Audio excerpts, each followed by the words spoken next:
Good morning, everybody. Know that you still have a few minutes until the breakfast begins. So if you're in line for breakfast, you're doing the right thing. Enjoy the smells, the scents, the conversations.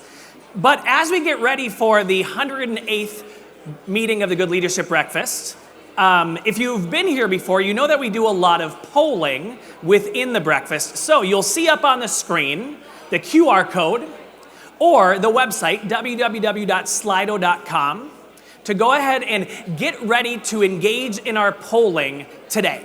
If you need to click into the Wi-Fi, that's up here as well.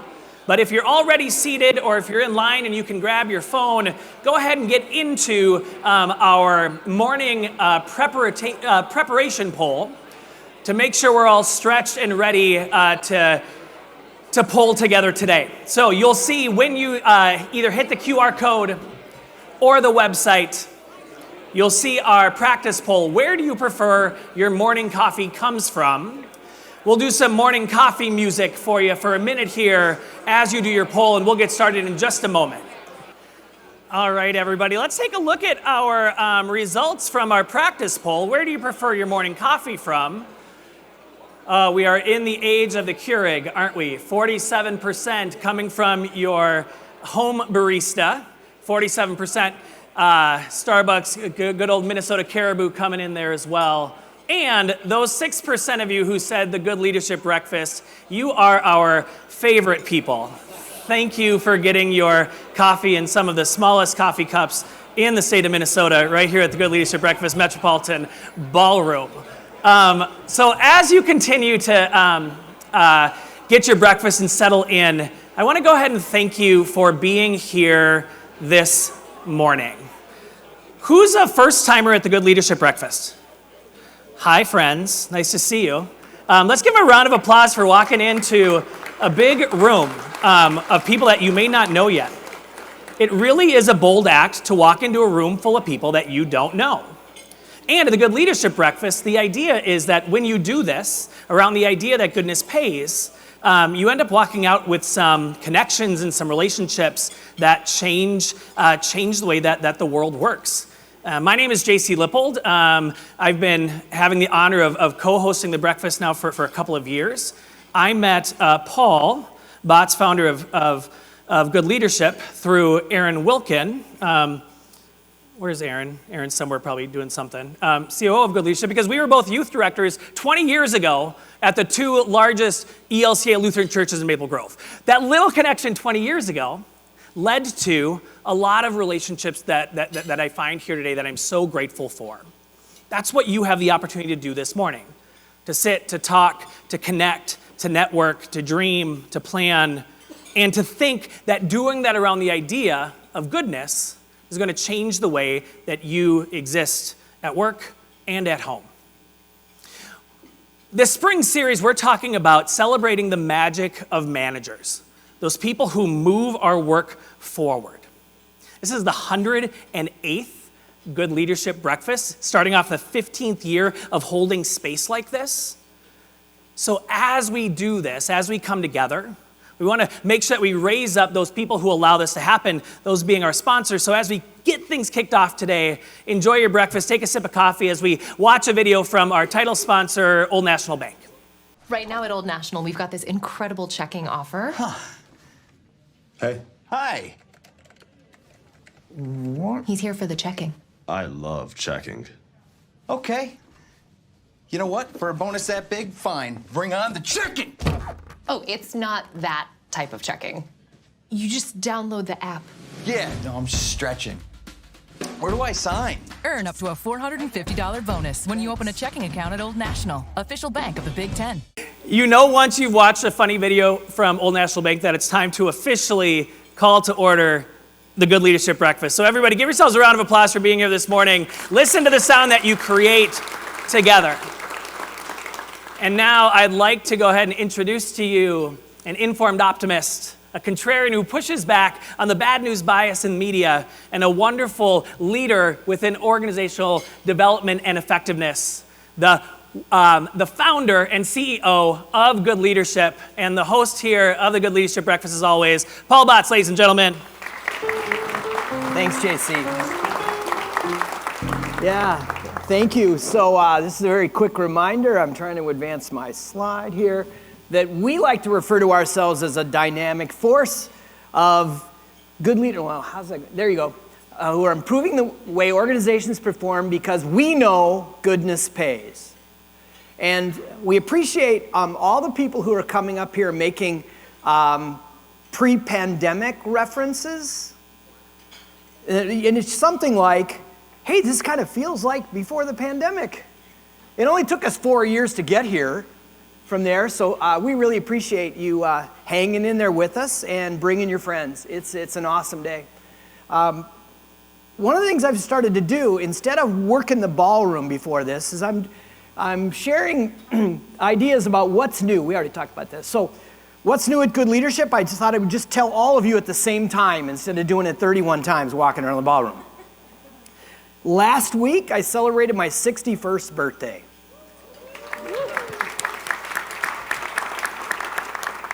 And doesn't everyone celebrate with a lemon martini? Yeah.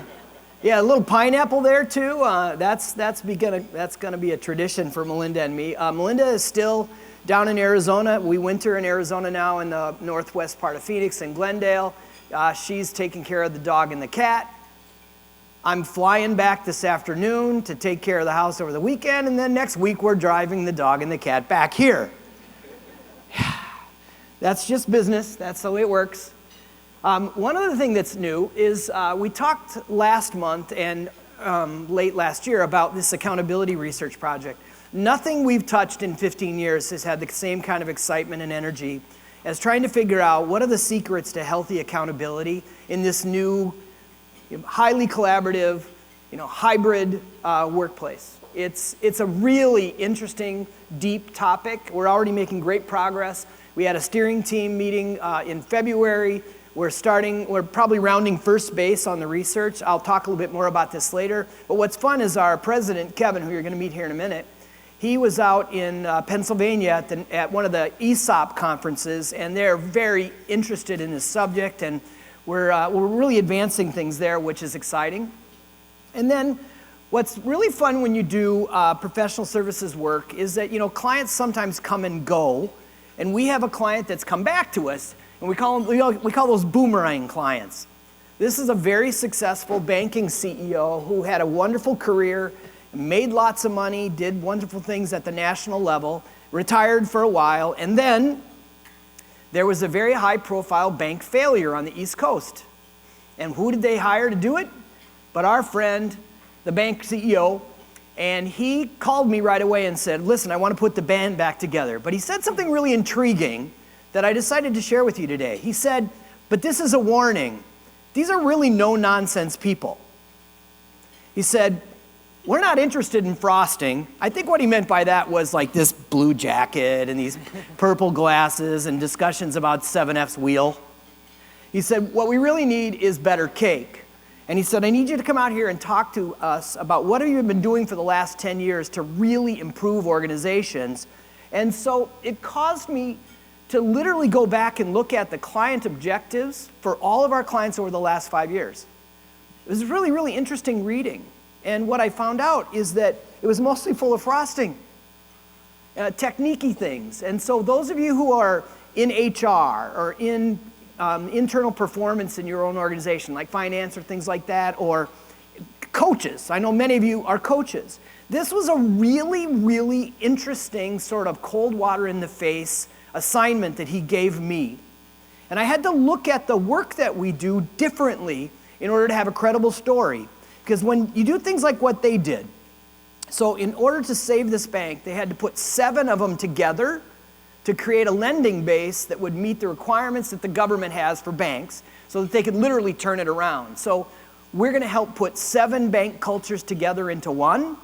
That's what he meant by no frosting. This needs to be cake. So what I did was I started to examine everything that we do in terms of these different concepts. And we know that executives are willing to invest in accelerators like culture improvement and consistency, faster team decision making, and talent upgrade.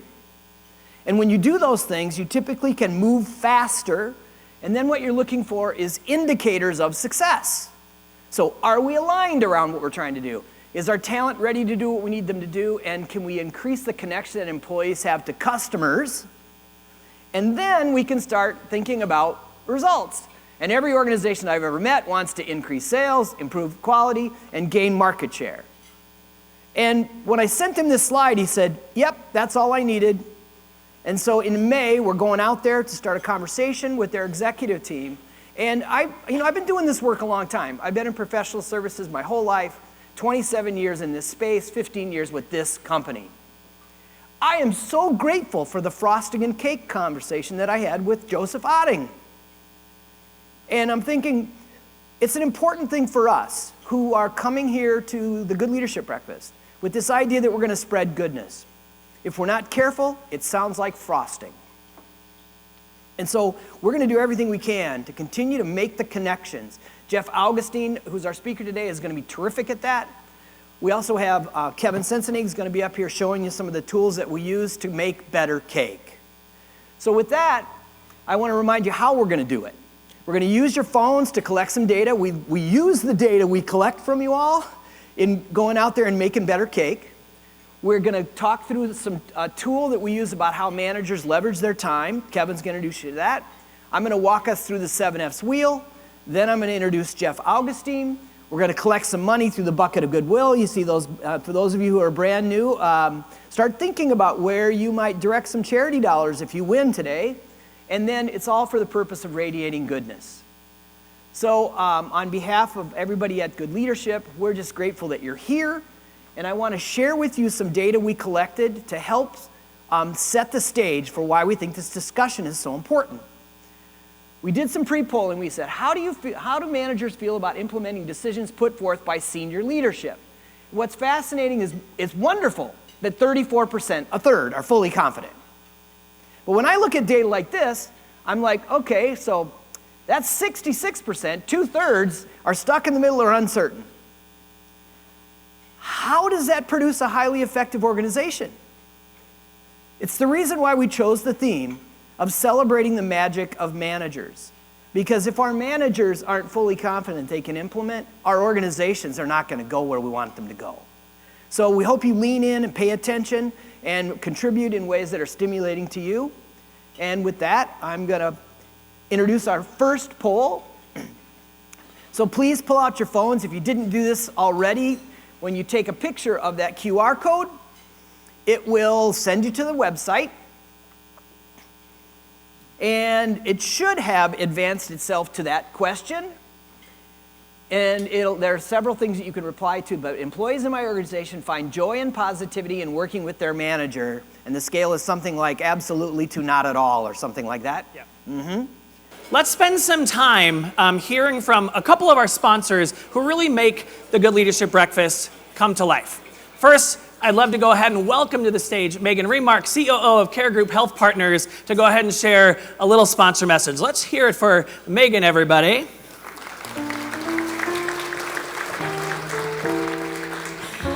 Good morning, everyone. I'm Megan Remark, and I'm the Chief Operating Officer for our Health Partners Care Delivery System. Health Partners is an integrated healthcare organization that provides care and coverage across Minnesota, Wisconsin, and the upper Midwest. And we have 27,000 employees focused on the mission of improving health and well-being for our patients, our members, and our community. And we are proud sponsors of the Good Leadership Breakfast because we believe that relationship building and learning from each other is one of the fastest ways to make improvement. And for me personally, I leave every one of these breakfasts feeling both energized by the networking and inspired by the speakers who are willing to share their stories. So I'm so glad we've got a full house today, and enjoy the morning. Thank you. Awesome. Thanks, Megan. Health Partners is one of the longest tenured sponsors of the Good Leadership Breakfast, and me and Megan were chatting a little bit ago about time that we got to spend together doing good leadership work. This work lives with us long after we walk out of this room. So next I'd like to first share a video from Irish Titan, before we invite Darren Lynch, founder and CEO, up. Irish Titan is the sponsor of the 7F's wheel, which if you've been here before, you know. If you haven't been here before, you'll engage in this exercise in a little bit.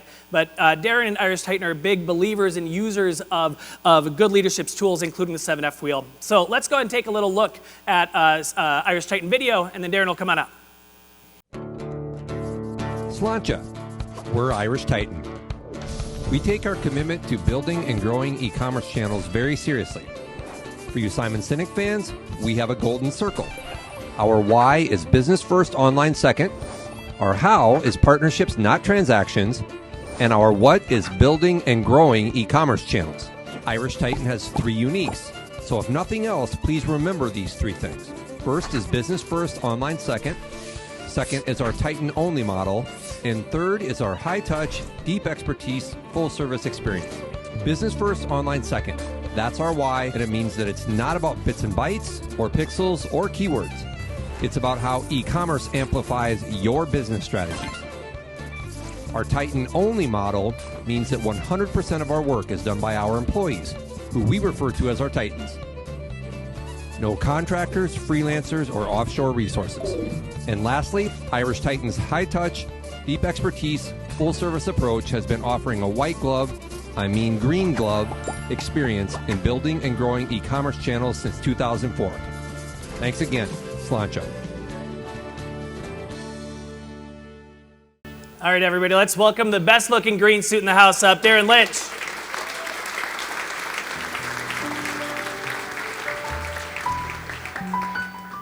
Thanks, everyone. Good morning. It's great to see so many friendly faces. By the way, can we add some Irish vibe to the walk-up music next time?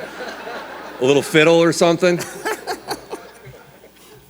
So thanks for sharing the video. I think that does a good job of recapping who Irish Titan is, what we do, how we do it. But for a quick refresher, for those of you who have not had the good fortune to meet, I'm Darren Lynch, founder and CEO of Irish Titan.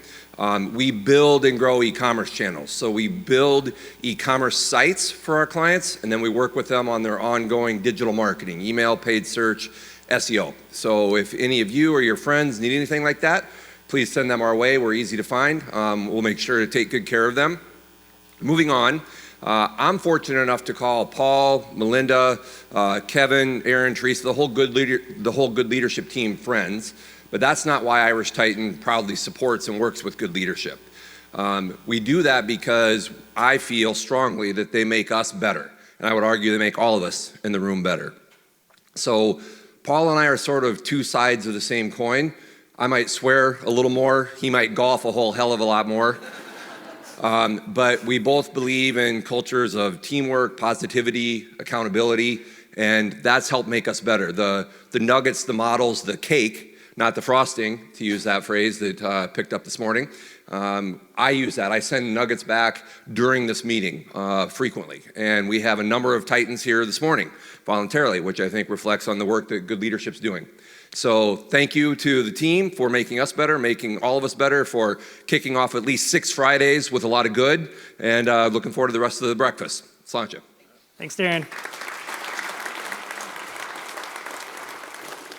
I always love pointing out, it's the people who buy into the model that makes this come to life. So Megan, Darren, Health Partners, Irish Titan, thank you for being those people who bring this work to life. There's 2 things that you're going to do at every single Good Leadership Breakfast. 7F's wheel, which we reference, we'll do a little bit later. But now it's our favorite. It's time to look at that little handy paint pail, which you might find in your local hardware store on the table. At the Good Leadership Breakfast, this is the bucket of goodwill. So what we do every single breakfast is we consider our well-being, our grace, our opportunity in this world, and our generosity, and we put some money in the bucket. You can go and use the QR code to put some money digitally, or check, or cash, or an IOU. We'll take it all. The second thing you'll go ahead and put in the bucket is a business card. If you don't have a business card, you'll find little business cards you can write your name and contact information on. And what's going to happen later is one of you is going to get to donate the bucket of goodwill, which will be matched by Handy Paint Pail, to a charity of your choice. I mentioned before, 108 breakfasts, 15 years, $422,000 has been donated to over 100 charities. And that's pretty amazing. Yeah, a round of applause for little acts that add up in really, really big ways. So we'll play some Give a Lot of Money music for about 2 minutes. And why we do, talk to the table about where you would give this money if your card is chosen later. All right, everybody, feel free to finish up making your donations over the next about 10 minutes. We'll come collect the buckets in a moment. But as we shared earlier, right, you've already been sharing some data by engaging in our polls here this morning. That's one of the things that makes good leadership really special. We take the time to do research on this idea that goodness pays. So we can say, hey, it's not just an idea, it's not just the frosting, it's the cake. So it's my pleasure to introduce Kevin Sensenig, President of Good Leadership, up to the stage to go ahead and move us through our polls today. Hey, Kevin. All right, JC, nice to see you, my friend. Good to be back with you. Good to be back with you, JC. Thank you, Paul, for that great kickoff. Great to be back with everyone here in the Metropolitan Ballroom as we continue our conversation on celebrating the magic of managers. And it's such an important topic right now because managers really feel a lot of that pressure. What did that poll say earlier? 50% or 60% feel they're stuck in the middle of things. And so how do we help them kind of work through all the challenges of what's coming from senior leadership, what's coming from customers and clients, how they're working with their team to truly be at their best? And so we want to continue our conversation with some more data and some more information as we go forward. And so I'm going to ask you to go ahead and pull out your phones and do one more poll question if you would. Managers in my organization effectively solve problems so senior leaders can stay out of the day-to-day firefighting. Let's see what we think about that one.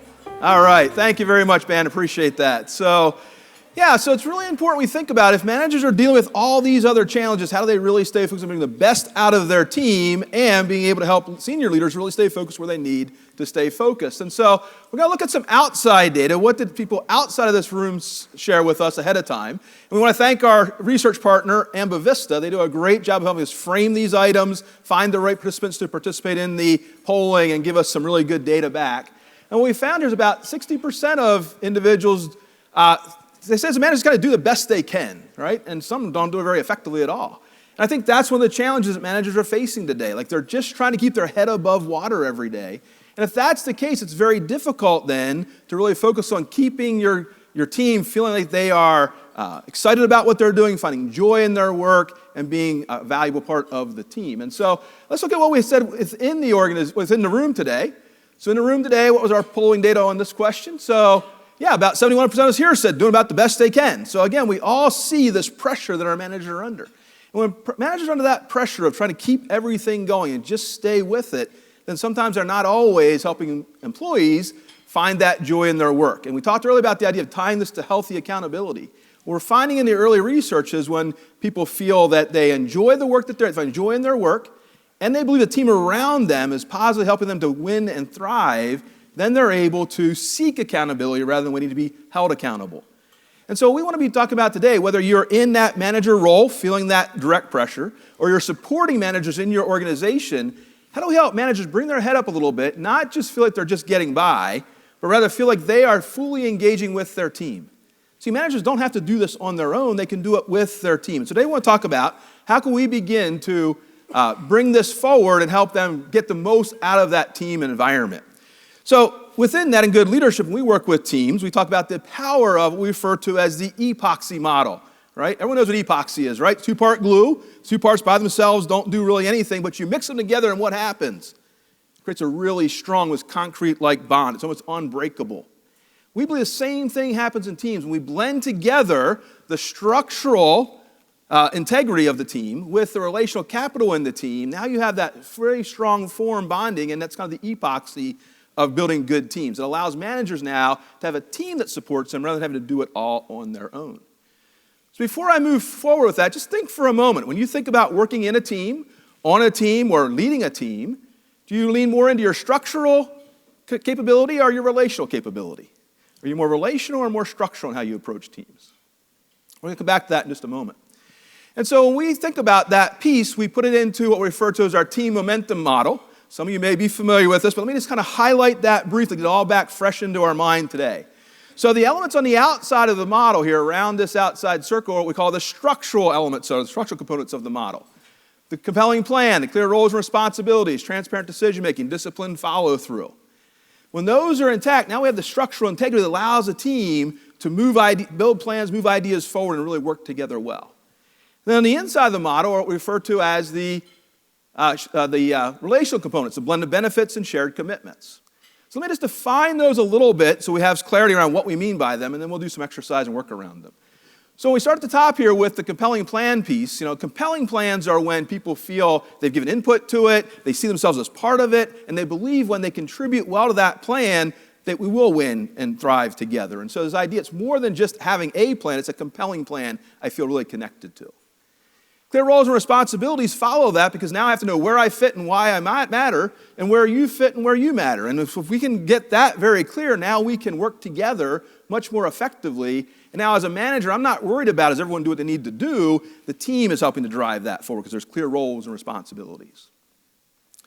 This idea of transparent decision making. Are we clear on when we'll make decisions, how we'll make decisions, who gets to decide, and most importantly, why do they get to decide? See, when that's clear in my mind as a team member, now I can very easily engage in what we're doing as a team. I'm not worried about who's going to decide these things or move me in a different direction. So it's really a powerful piece of the structural component. And then lastly, out on the outside is that disciplined follow-through. Are we committed to one another where we are winning and thriving and driving our compelling plans? So it links right back into the plan part. Are we doing what we need to do to drive that plan forward? When those components are in place, that structural integrity is there, now we have a team that's set up to succeed. And a manager can lead that team very well. Some of you might ask, why are there only 2 items in the middle, 2 on the relational side? Well, blended benefits and shared commitments have some real depth and breadth to them, more than we could probably talk about today. When we think about blended benefits, it's really made up of several components. So first, it's that do we care about one another both personally and professionally? So there's a personal and professional care for the team members.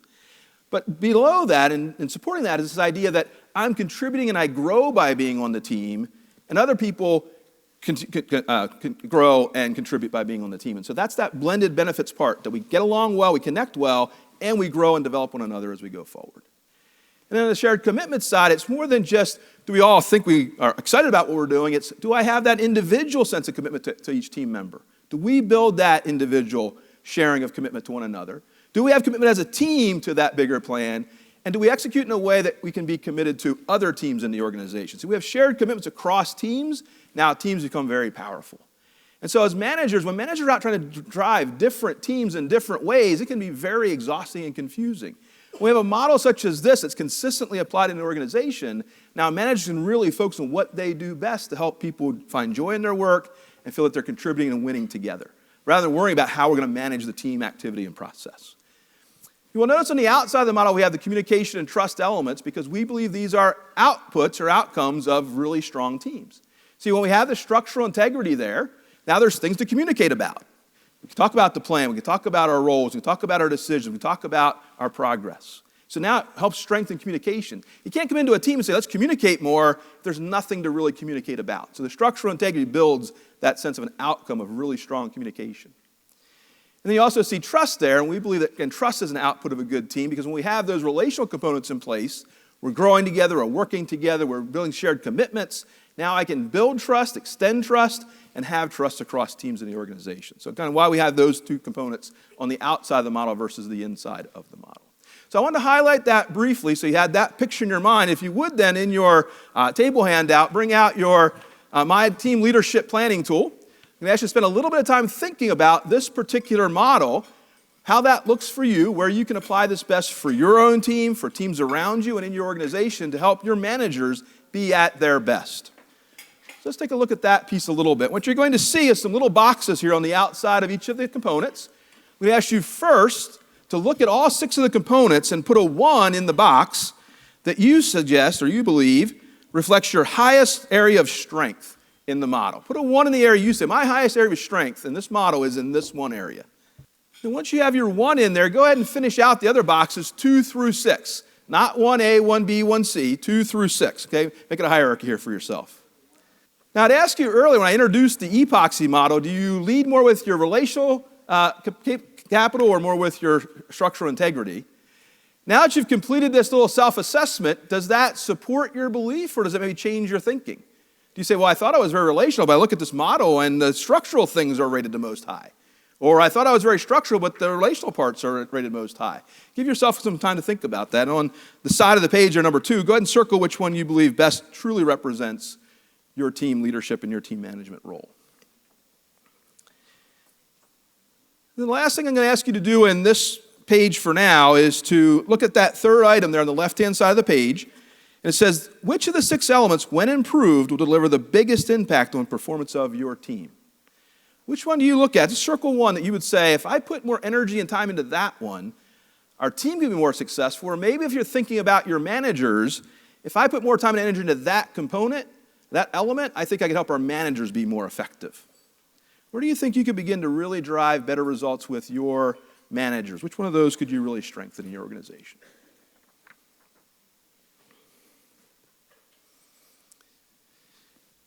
All right, that's a way to kind of put this concept into place and begin to think about, are we encouraging our managers to kind of go it alone and feel that stuck in the middle side, or are we encouraging them to engage their team so that they build good connections and allow us to have an environment that really brings in this desire to seek accountability and build healthy accountability in the organization?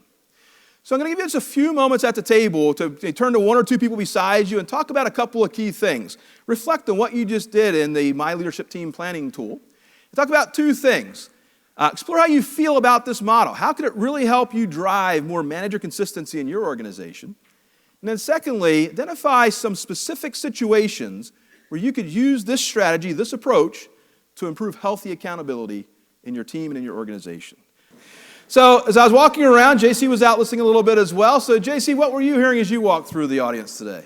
Yeah, I always love seeing when you can be empowered in conversations like this about the big movements within your work culture, right? Our managers are often going, it's about trust and communication, trust and communication. But as this exercise shows, when you work those 6 other elements, the trust and communication is what we find. So this exercise allows your managers to go, oh, here's where I can invest time, so then I can grow, foster trust and communication. And seeing you engage in that, super powerful. Great, thank you, JC. And back to the analogy that Paul shared this morning, the elements in the middle of the model are the cake things we can take action on to drive those elements that often we assume are kind of ambiguous and challenging to kind of put in place, as JC said. So good perspectives we got going today, some ways we can go back and begin to engage our manager and help celebrate the magic of what they can do within our teams to not only drive great results, but bring our teams into that sense of feeling valued, feeling important, and finding joy in their work. And so with that, I'm going to go ahead and bring Paul back to the stage. He's going to walk us through the 7F's Insight tool. It's a key part of what we do at the breakfast, and then set us up for a great conversation with Jeff Augustin this morning. So, Paul, please. Yeah, thanks. Well done, Kevin. Thank you. So when I was having the conversation with the banking executive, I said, let's back up for a second. Are you saying that the 7F's wheel is frosting? And he said, well, no, obviously not. I use this thing every single week to keep myself centered. And I said, so you think it's a good thing that we then use it with all these new banking executives? And he said, well, of course we have to start there. So then I said, so then it's cake, right? So I want to introduce it that way again. So those of you who are new to good leadership, it was almost 25 years ago that I had my first big job, and I organized what we called a personal accountability group. There were 5 of us, 4 men, 1 woman. We were all within about 18 months in age. And we coached each other over the noon hour once a month. And after about 2 years, it got really sour. And one of the guys wanted to quit the group because he said, all we do is dump on each other. And so he said, I have an idea to stimulate it into more of a coaching conversation. And he and I discussed these 7 concepts that we thought were important for people in personal leadership and engaging in others. And those 7 concepts in alphabetical order are faith, family, finances, fitness, friends, fun, and future. Our exercise was to give ourselves a score individually, 1 through 10 on each one of these. One of the guys opened up a laptop, started a little spreadsheet, and he would send us what he called the red report on anything that was a 7 or lower. And we had to come back that next month showing what we were going to do to get it up above 7. So now that has affectionately become the 7F's wheel. Even if you've done this 50 times already, I'm going to invite you to do it again. There's always insight that happens. Here's how it works. Each one of the 7 F's is on the wheel. There's a spoke with the numbers 1 through 10. 1 means right now it couldn't be any worse in my life. 10 means at the moment it couldn't be any better. And so I'm just going to read off the definitions. I want you to go real fast and use that lizard brain and just circle the number that works for you, okay? So faith is, how satisfied are you with your spiritual life? We all have spiritual lives. How satisfied are you with it? Family. How satisfied are you with your loved ones who share a common sense of home? Finances. It's not about how much money you have in your pocket or your portfolio. It's how satisfied are you with how your money funds your priorities. Fitness. How satisfied are you with the health of your body? Friends. How satisfied are you with the people who share your joys and disappointments? Fun. How satisfied are you with the part of your life that's playful and joyful? And future. How satisfied are you with the hope you have for yourself and others? Thanks for doing that. We complete the exercise by connecting the dots the kindergarten way. And then the coaching question is, as you complete the shape, will your 7 F's wheel roll?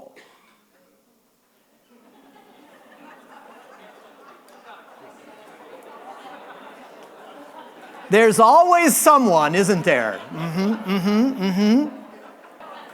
So there's a lot of magic in this tool, especially as we're building teams, and double especially if you're a structural leader. If you're a relational leader, you typically think about the people on your team through the lens of the 7S wheel, whether you knew about the wheel or not. If you're a structural leader, you often need to be reminded to talk about stuff like this. And if you believe in epoxy theory, we need equal amounts of relational and structural. We have clients who ask us to start every meeting with their teams with this tool. I would encourage you to try it. It can be magic. You learn things about yourself and other people in ways that are really awesome. And then, because we're having a really happy, joyful morning here, I would challenge you. Do you have it in yourself to give yourself a 10? Can you give yourself a 10 on any category here? I was at a dinner party doing this with some friends about 5 years ago. One of the people said, hey, can we do 7F's wheel at the dinner party? We say, sure. So we did it. And we were going through our numbers, and my wife leaned over to me and hit me with her elbow and said, seriously, you can't give 10 on friends? These are our besties in the whole world. What are you looking for? And I was like, ooh, busted. And so I gave myself a 10 on friends, and then I went, well, I've never actually had more fun in my entire life, so then I had a 10 on fun, and then I had a 10 on future, and I went, wow, I can give myself a 10. I would challenge you, can you find that much joy? The question we asked earlier, where we didn't show you the data, I'm not sure why that didn't happen, but we've seen a precipitous amount of drop in how much joy people are finding in their work, pre-COVID to post. So one of the things we hope you can do by coming to the Good Leadership Breakfast and listening to Kevin and listening to JC and getting to know Jeff, Augustin, and working your way through these things, can you go back and help people find more joy in their workplace? So with that, I want to introduce you to somebody that I really believe is a great leader who radiates goodness, someone who really understands how to align a team, create commitment so that people actually seek accountability. We're having a conversation about how I think he is masterful at transparent decision making. So our speaker today, Jeff, was educated as an engineer. He thrived in both finance and technology roles on the way to where he's at now. And he manages global leaders in 7 countries on 4 different continents. Merck is Merck. We're going to a little bit more about that, but it's a big, thriving global company. And personally, I'm sure he loved that commercial that we saw from Old National because of the Wisconsin jersey. He's definitely a Wisconsin guy. He said he learned about humility from his mother and just loves exploring global culture in general. And I've learned that Jeff loves to laugh. So please join me in welcoming Jeff Augustin. Thanks for joining us. come on and you, have Paul. a seat. So, the theme here is celebrating the magic of managers. So when you hear me say those words, what comes to mind for you? Well, I have to stop you, Paul, because every time, you do a table set up like this, you have to get on one of these, bar stools. Sometimes you're reminded that, you put on a few pounds because they're a little wiggly. And you say it's the bar stool, but really it's you. That's right, yeah. But thank you for inviting me here. 108 episodes. Yeah. Finally got around to me. Yeah, that's so right. So thank you for that. Yeah, I appreciate it. Yeah. I appreciate it. And more importantly, I appreciate all of you. You get the 108th version of me. So I am really pleased to be here. But thank you again. Appreciate it. So, magic of managers. Yeah. What does that mean to you? The role of a manager in today's world, at least in the areas that I deal with, could never be more challenging and critical. Excuse me. Excuse me. I think about when I started with Merck, which was 7 years ago now, and how we would bring individuals into the organization, and they would come in on their first day of work, and we would invite them into an office. We would show them where they're going to, work or execute most of their day. We'd introduce them to a team. We'd show them the branding of the company. We would give them an introduction of the significance of what we do and the history of accomplishments that preceded them and what they were going to do and be part of going forward. We had all of this structure and capability to be able to have the manager then say, now I'm going to help you be the best person you can be within this environment. And I think we underestimate at times how much value and support there is in that type of structure. Because now you fast forward to where we are today, where many of our employees are working in a virtual environment. Many of them don't necessarily meet each other on a regular basis. I've got a number of employees who were onboarded, started their first 6, 7, 8 months of their time with Merck, never got into a Merck office, never met another Merck colleague other than maybe occasionally over a 15-inch screen on a Zoom or a Teams call. And their only insight, their only ability to really understand the company comes from that manager.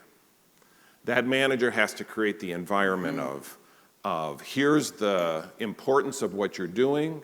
They have to create the culture of this is how our team works. So they have to kind of share the experiences that mean, this isn't just about a career. This is about your life. This is about, having an impact on the world. And so you think about a first-line manager who in many cases may have only been with the company for a few years even before that, and they have the responsibility of painting that entire picture and giving people that sense of significance. And that's incredibly hard. Incredibly hard. And, like a lot of things that have happened over, this same time frame, we don't invest nearly enough in the training of that. So the managers who do this really well, like a lot of companies, we do surveys and we ask people to share their opinions. The managers who do this really well are incredibly effective. And conversely, the managers who don't do this well, the comments come out in the opinion surveys that says, boy, this is just the most challenging, experience I've ever been part of. So the magic of managers is that tip of the spear and that ability to do this. It's really incredible. Yeah, very well said. And all the data we've collected in this room and over the last 2 years or so essentially says that 40% of people who have a manager find that manager to be ineffective. Yeah. And we wonder why our organizations aren't thriving. It's amazing. So that's why we're celebrating that right now. Merck, one of the most famous in my opinion, global companies in a very important space, pharmaceuticals, health and wellness and stuff like that. Can you simplify Merck for us in maybe 90 seconds? What is Merck really? And then the next question is, what is Global Business Services, the part of the organization that you're a part of? Yeah, thank you for that. So Merck, as you indicated, global pharmaceutical company, 70,000 people, 130 countries, works across a number of therapeutic areas. The primary areas of focus right now in the company are around cancer and oncology. We have other areas that we focus on as well. We're also big in the area around vaccines, and we have an animal health space that also focuses on both, animals in the livestock space, but also animals in kind of the petables space. So it is it's a diverse business. It's one that is committed to saving and improving lives, and that's the mission that really permeates through this broad organization. Global Business Services is essentially a new structure in the last 7 years within the company, and what it does is executes the operations, the backbone of a lot of the transactional work that happens across the finance and procurement parts of our operations. Some of you would know it traditionally by the name shared services, but those words don't always capture the full activity. So my organization is about 1,500 people strong.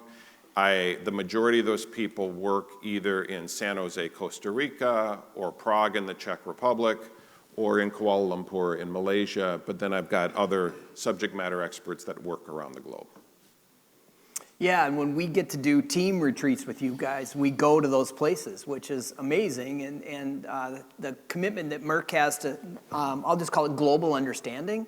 There's always time for us to explore and meet people and explore the local culture. It's awesome. We're super grateful to have a partnership with Merck. And I want to ask you just a little bit about, I want to back up. We're going to get to Merck again, but tell us how you grew up. It's interesting how almost all of our speakers mention mom or dad or, formative experiences. So how did you grow up? Wisconsin. So Wisconsin. So, unlike the experience that I gave my children, 4 children, I was raised in Milwaukee, Wisconsin, in the same house from birth through the start of college. I had friends on that same street. The neighbors were well known. And I was fortunate enough, you actually saw one of the pictures in the little bit of preview. That group of guys that I was positioned with, all in our swim trunks, that is a group of high school friends that I have very close relationships with, and we still get together multiple times a year, even though all of us have found different paths in terms of where our life has taken us. And it's a real gift to have a group of people around you that always see you as 15 years old. I mean, no matter what happens in your life. So did you have a 10 on Friends then? I actually have an 8 on Friends. Okay. Because there can always be more. Okay. It looked like a bunch of knuckleheads to me. But I raised in the Milwaukee area, a lot of kind of sports and academic activities. Went to the University of Wisconsin-Madison, so I'm a Badger by alumni. And then, leaving that area, I started my first job actually just, an hour and a half south of here in Rochester, Minnesota, working for IBM. And they taught you how to be a manager, is that right? That's right, and we talked about this actually a little bit yesterday, is when I joined IBM, which was, I have to say decades ago, right? Obviously IBM is a company that's well established, has a lot of assets and capabilities, but when you started as a first-line manager at IBM, you were whisked off to Tarrytown, New York, and you were immersed in 2 weeks of leadership training just on how to be a manager with other first-time managers in that same area. You were trained on the policies, you did role-playing, you were critiqued, You were, given social situations to build a network with other peer managers. I mean, that type of investment is rare, if non-existent, today. And as a result, we many times, launch first-line managers into these roles with only the role model, elements that they might have seen before they were promoted. And sometimes those are good role model elements, and sometimes they're not the best. So let's talk about then some pivot points between that first manager job in Rochester to where you are now. I mean, lots of different places. We think about a pivot point as something in your life where you're on a trajectory and you collide with something and it sends you in a different direction and you're like, hey, that turned out to be good. Mm-hmm. So a couple of those, can you share?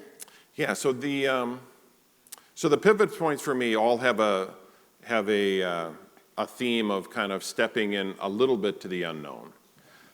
So my training coming out of college is in engineering. I'm an industrial engineer by degree. I started with IBM in their manufacturing area, designing conveyors and production lines and so on. And then decided, through a series of experiences where I recognized, at least from my point of view, that an engineer was a subject matter expert, but not always a decision maker. And even though I would actually, laugh and at times snicker at those finance people that would be kind of off in a corner and they were very pale and they seemed very tired and they never went home. And I would say, my gosh, why would they do? And they got paid less than engineers, right? I mean, so I looked at them and I said, well, why would they ever do that? And then you're in a leadership meeting and you look at just the personalities around the table and the influence they have, and you have a general manager and right next to him is a finance leader, and that finance leader's voice and role in the decision-making process hooked me. I was an engineer in the room, but I wasn't at the table. I was kind of in a gallery to make sure that I could hear everything so I could go do something with it, but I couldn't influence it. And I said, okay, the sacrifice for me now is worth it because I understood the context. So that was a huge pivot point to move from a technical role to a more decision-making or influencing role in my career. There's a couple of CFOs in the room who are going.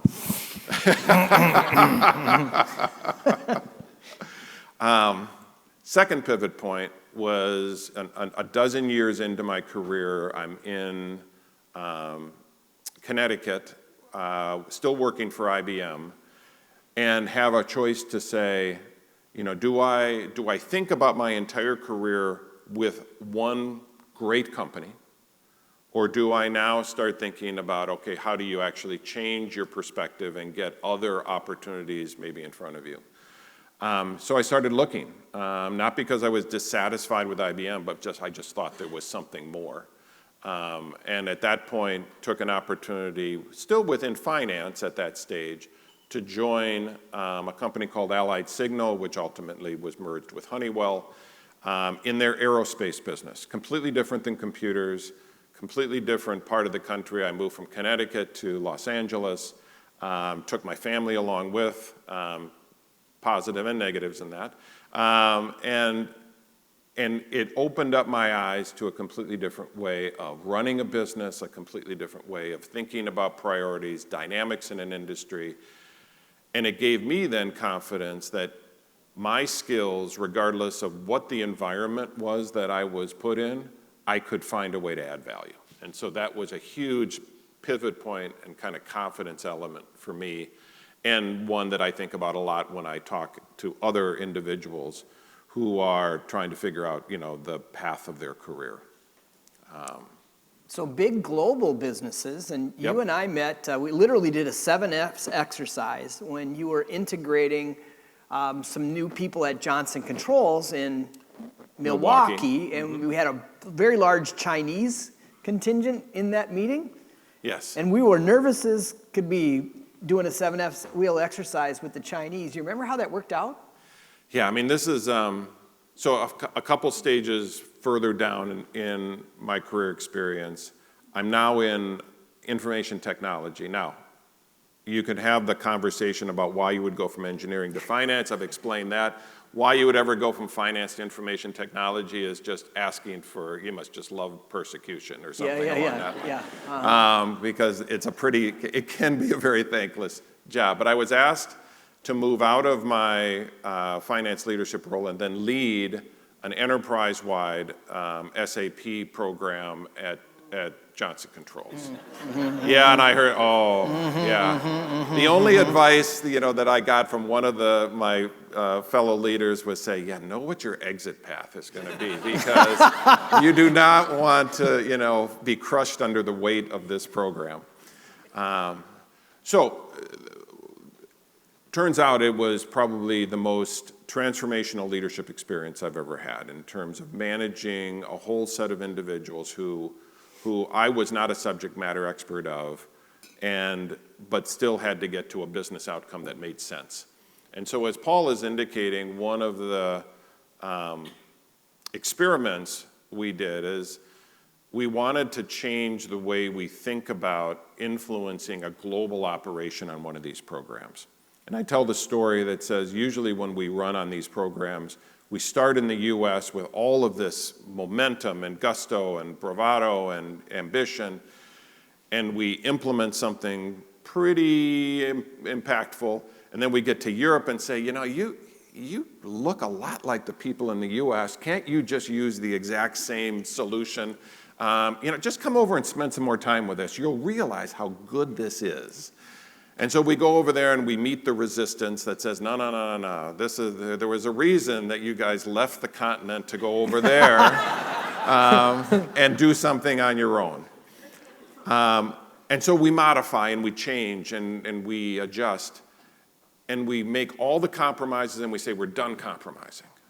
And then we finally get to Asia, where we start to think about, there's a whole nother part of the world we have to deal with. And we're tired, and we just want to be done. And at that point, you probably spent all your money. And the program, somebody's saying, well, aren't you done? And people are thinking about their next career step, and you finally get to the Asia side, and you say, okay, well, what are we going to do here, and how do we get this done in a high-quality way? The do different here that Paul's referring to is we said early on in the process, before we ever get to implementation and all that, we were going to bring all of the Asia's stakeholders kind of into the design sessions right up front. And one of the ways we wanted to make sure that they felt that they had the opportunity to contribute is we wanted to get them invested, that this was a different type of conversation. As some of you know that have worked in different parts of the globe, many areas in Asia have a tendency to be more reserved. They wait for a particular leader to speak before they share their own opinion, and most of the time that opinion will line up with whoever the highest authority is in the room. There's just a cultural norm there that is shown many times over. And so we had to break through that. And one of the ways we broke through it is we said, we want you to actually start thinking about this experience not just from a task standpoint, but from a 7F standpoint. And the opportunity, first there was shock, right? That said, you want me to talk about faith and family and fitness and future. I'll talk about finances. I'm happy to talk about the fact that I don't get paid enough. But but all of these things, and it changed the conversation in the room dramatically. And so after we leveled the playing field, because we're all human, right? We all deal with all of these aspects regardless of where we were raised around the globe. Now they felt like they could contribute at an even keel with everybody else. And so the dialogue and the honesty and the influence, that contingent went from being the guests to being the voice of how we were going to ultimately drive some of these activities. It was pretty powerful.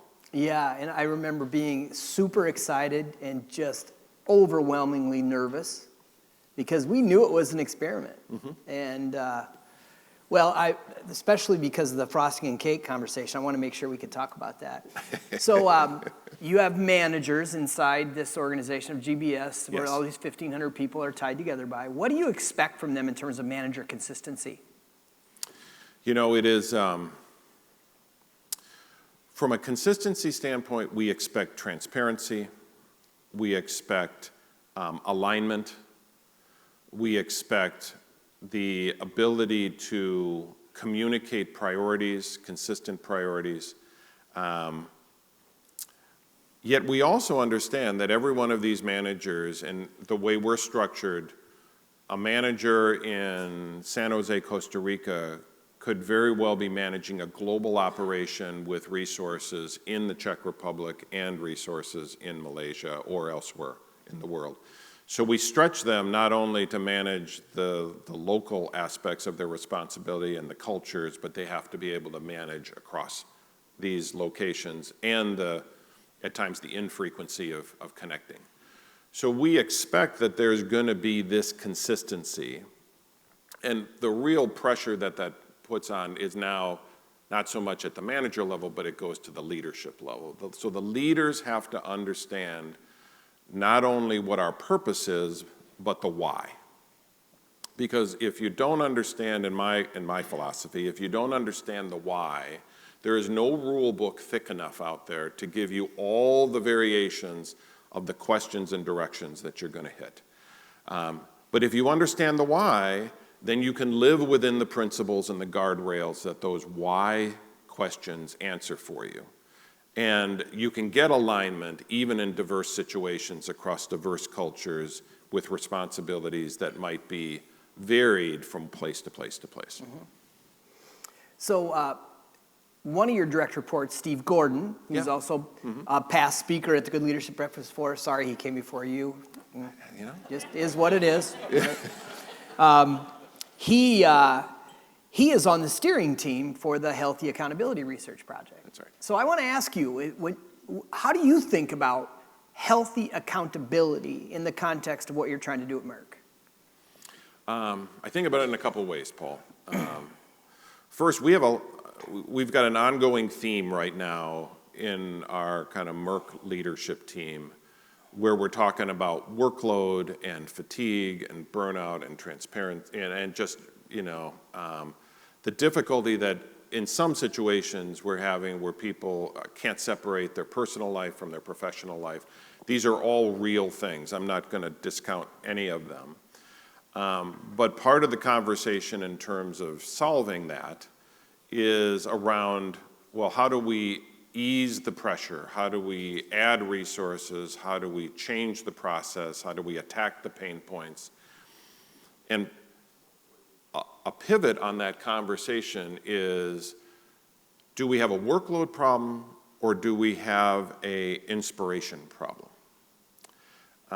Because there's one of the things that I've found is that when I interview people for roles in our organization, and that's not necessarily the only, filter, but when I interview people for roles in our organization, what they talk about when they communicate their most significant experiences, they talk about times when they were fully subscribed.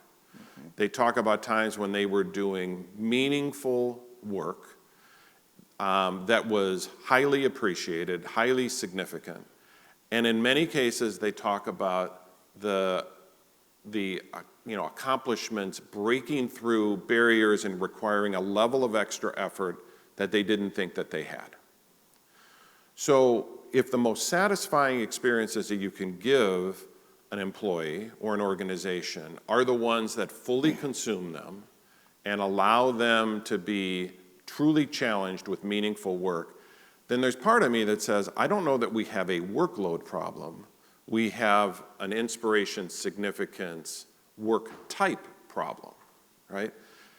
The converse is also true. If you're spending all of your days and nights doing something that you see then ultimately get either torn up, dismissed, or discarded, it is the biggest demotivator in the world. So that's the first element, and it relates to the accountability piece. Because in a lot of organizations, Merck included, we have a tendency to manage by consensus. In some cases, there's a real reason for that, that you have to have full alignment almost at the DNA level to be able to execute. But in many cases, it is a situation where individuals are managing by committee because they do not or have not had the ability to take ownership. Right? And in order to really capture the motivational elements of big tasks and big opportunities like we just talked about, you also have to feel like you own them. You also have to feel like you actually have responsibility for them, that you're taking risk, that you are balancing pressure. In many cases, that doesn't work if you're managing by committee. You have to have kind of a personal stake in it. Now, you can also have personal stake across different groups, but I am a big advocate of if you can align responsibilities to individual leadership and have them own it and feel accountable for it and take advantage of the speed and decision making and the clarity of communication and the ability for them to share the vision, it is very impactful, not only for the organization, but for that individual as well. And so I think healthy accountability is challenge and ownership. Yeah, and we will be exploring that even more deeply inside a couple different parts of Merck, and that'll come back in the conference that we're going to have here in November. So I'm gonna whip ahead on a couple of slides here because we've already gotten into this. So if we could go to the slides here. So one of the things that we do to help our speakers prepare and also to give them back a gift is we interview some people that report to them or work with them on a regular basis and ask them, what are their success habits? In other words, what are the things you're learning from Jeff Augustin that if you were to move someplace else tomorrow, you would repeat because you see they really work? That's what we call a success habit. And so you've already talked about all of these things. So what was your reaction when we showed you the success habits as through the lens of the people who work with you every day? Satisfying. I mean, these are areas that I, for the most part, focus on. They're parts of leadership that I enjoy.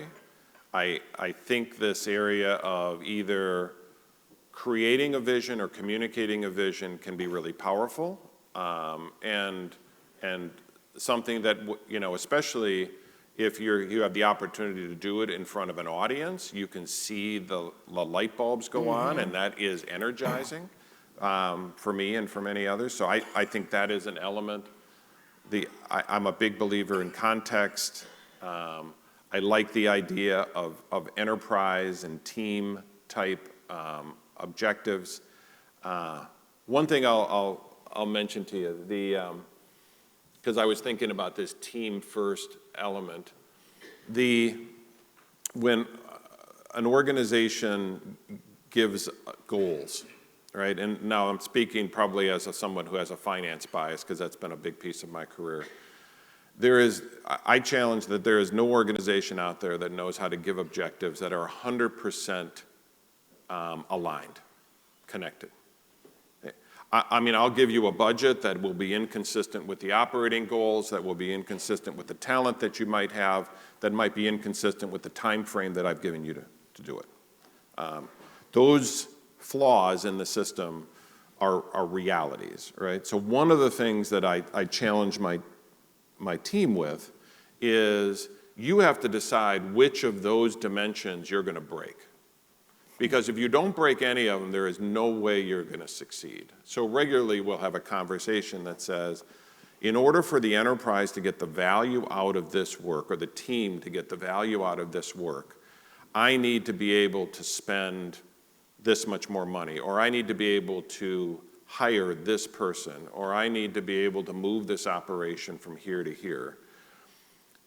And if there was already an objective that said don't do that, then you have to be comfortable saying I'm going to do it anyways, with transparency. We don't hide things, but with transparency you have to be able to do it anyways and justify the change. And if you haven't done that with me during the year, then there's an element of leadership that we can continue to develop in your case. And I would tell you, it's really exciting in my role to have my senior leaders wrestle with that. But Because they also think it's fun. sure, now, I mean, who they've been doesn't- given the open door. Yeah, and I've been in there in those conversations. You talk about which one of these rules are we going to break, and that's empowering. So it's clearly a part of the magic of how you lead. And I know JC is somewhere in the room. You've been looking for somebody who might have a question for Jeff. Yep, you got it, Paul. Peter's got a question for you, Jeff. Jeff. Peter, this is like inside baseball. You have inside information. You're not allowed to ask. I do have inside information, so I think I'm going to throw you one you can hit out of the park. Okay. Okay. Because you manage people around the world. Merck is a global organization. I myself admit to having a very Minnesota, U.S.-focused view of the world. And I'm hoping to be more global-focused. And you live that every day. And it's not just time zones, like, gee, which time zone am I calling when I'm calling Malaysia or Prague? It's really about people thinking differently globally and how you train managers to help them through. Do you have any insights for this somewhat Minnesota-focused? Somewhat? I'm making an assumption. Yeah, there you go. Around insights that would help us to be more global thinkers as we manage and move forward. Yeah, thanks for the question. And listen, I'm going to answer this with one person's perspective. So this is a very broad topic, right? So it's just one person's perspective. First, in my mind, you need to challenge yourself to be a student of those parts of the world. I think there is nothing more respectful and also nothing more disrespectful than going into a part of the world and knowing nothing about it, and saying, treat me like I'm used to being treated. Don't introduce me to your cultural or market or family practices.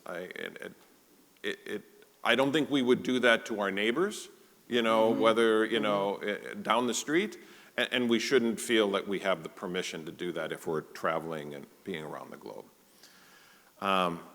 Second is actually a fairly simple one, although it happens all the time. Be respectful that especially if you're working for a U.S. company that has international operations, that we ask a lot of those individuals and their families to accommodate our U.S.-centric or Wisconsin or Minnesota-centric time frame of work, priorities and holidays, cultural practices, and be respectful at least on the logistics. I mean, our individuals who work in Malaysia are on the phone regularly, well into the evening. Their holidays, we trample on them all the time. I mean, you schedule a Friday meeting, it's already Saturday for them. And they are gracious and respectful and accommodating to a fault. So there's opportunities in that regard as well. And then, be willing to be a little bit at risk. Whether it is at a dinner meeting when somebody, this happens a lot actually when you're in the Asia part of the world, you're at a dinner meeting, there's a lazy Susan in the middle of the table.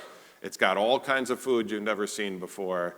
The thing spins, they put it right in front of you, and as the person who's the guest, you get to sample. Now, they all know what they put in front of you, right? And you probably have an idea too.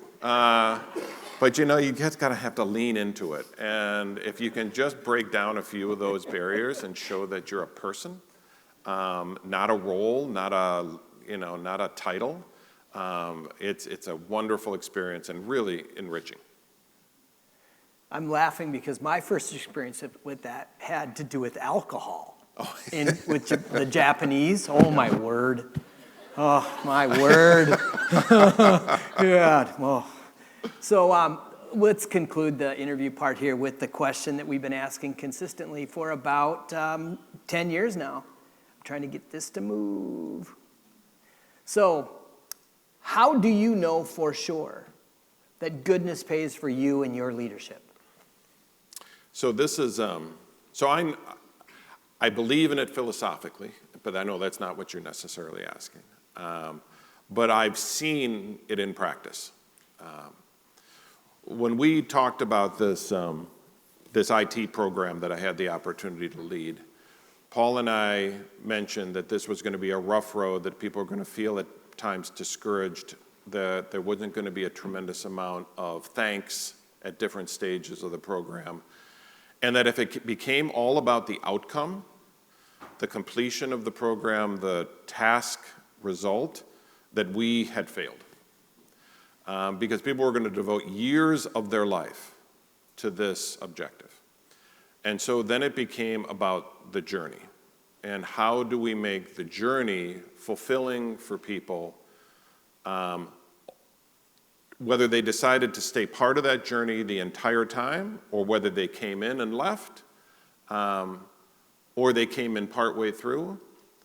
So we needed to open up a way to understand what along that journey, not necessarily in their professional life, but in their personal life, in their family life, was going to make a difference and bring, not only a sense of fulfillment to them, but that extra level of engagement for the task, the project. And I mean, believe it or not, it was as simple and as impactful as using the 7 F's to connect with what people ultimately needed in their lives during this time frame. And so when you have the opportunity to lead a program, and some of us have done this work with good leadership, where you look forward and backward a certain number of years, and you ask people to look forward on a set of years that kind of constitutes the end of the program, and you say, what would you like to be different about your life? In most business situations, we say, well, we're going to be done with that program, and that's where the conversation starts. You never get to the discussion about, yeah, I want to be 20 pounds lighter, and I want to be more connected with my kids, or I have family relationships that I want to make impactful. And believe it or not, at least in our situation, you have permission now to help people achieve those goals as well as this operational and business goal. And that is hugely impactful. And I believe, even though I haven't used the word goodness in any of that description, that is goodness. It's this holistic view of how people can thrive in life and in a business environment. I feel lucky to have spent the time on the journey with you. Please give it up for Jeff Augustin. Now, JC's we have a couple more things to do. We've got an honoraria for you for speaking, and you're going to tell us where are we going to send that? Yeah, so Jeff, $1,000 to a charity of your choice. Where would you like that to go? We need a bigger bucket. So one of the organizations that I've had the privilege to work with for a few years now is an organization called Share International. Share International is actually a ministry organization, but they focus on areas in northeastern Africa. And the area the reason and the focus area that I've been able to get engaged with on it is trying to address the incredibly dire need for just clean water and access to water in the world. I know a lot of us are in the healthcare industry, and we talk about the advancements in terms of curing diseases and giving people higher quality of life and saving and improving lives.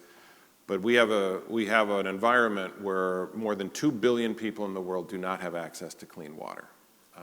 And so we've been working, my family and I, as well as some of the friends that you saw on the picture before, have been building wells progressively across this area. And we're up to 7 wells now that we've built. There's nothing special about the mechanics, but the community aspect and the livelihood aspects that just access to clean water gives is dramatic. And it's an area that I continue to invest in, and I'm glad to have you guys be a partnership with. Fantastic. Thank you. Awesome. Thanks for that very Thanks, much. Jeff. So we got one more job for you, Jeff. You have to pick the winner of, you raised $2,025 together, and then with the match from Handy Paint Pail, $4,050 will be going to a charity of this person's choice. Drum roll. Troy Amaris.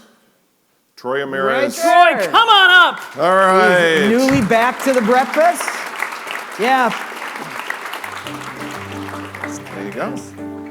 Troy, welcome to the stage. Congratulations.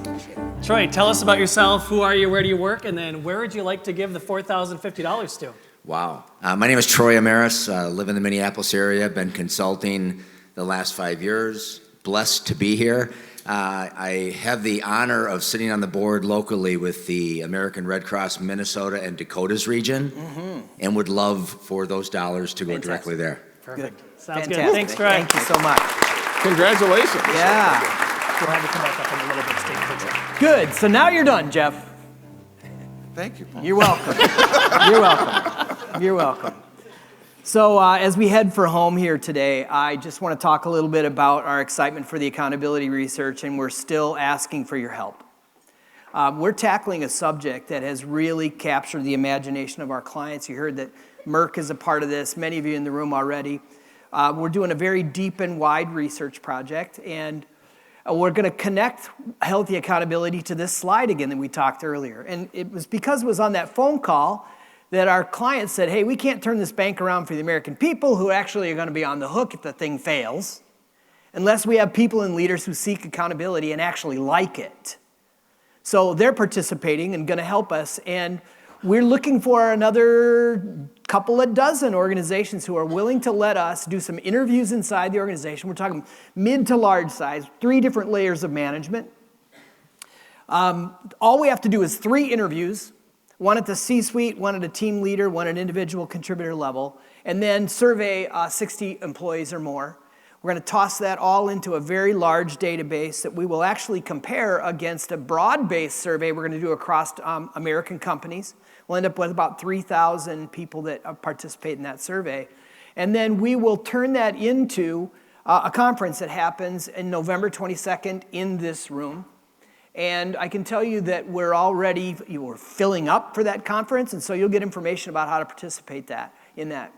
The question, going back to what Jeff was saying here, is why? Why are we doing this research? Because the mission of good leadership and this breakfast is to spread goodness, because we've proven that goodness pays. The definition of goodness is when people thrive together in a culture of encouragement, accountability, and positive teamwork. The accountability piece is what's the most mysterious, especially as the culture has changed the way Jeff talked about the difficulty with the managers. Our vision is that the goodness pays idea will outlive us. And in order to do that, we have to do significant research, drop some literature into the sea of knowledge that's actually going to change how people behave. I believe we're going to do it. We need your help. We're still a small company with a big idea, and it's going through the eye of the needle on projects like this is what makes all the difference in the world. So with that, I hope you're here in May. I'll point out the fact that it's a Thursday, because why would anyone do a breakfast on Friday of Memorial Day weekend in Minnesota? So it's a Thursday. Chris Fortman is absolutely dynamic, lovely leader, and she's representing a part of our community that we're all very familiar with in the Minneapolis-St. Paul area, the healthcare, down in the Abbott Northwestern area. The Minneapolis Heart Institute Foundation is a very powerful organization in our culture. So with that, I want to remind you, our mission is to spread goodness. And I just want to ask you simply, are you ready to radiate goodness today? So I'm just going to ask you one more time. Is that the best you can do? Are you ready to radiate goodness today? See you in May. Thank you very much. Bye.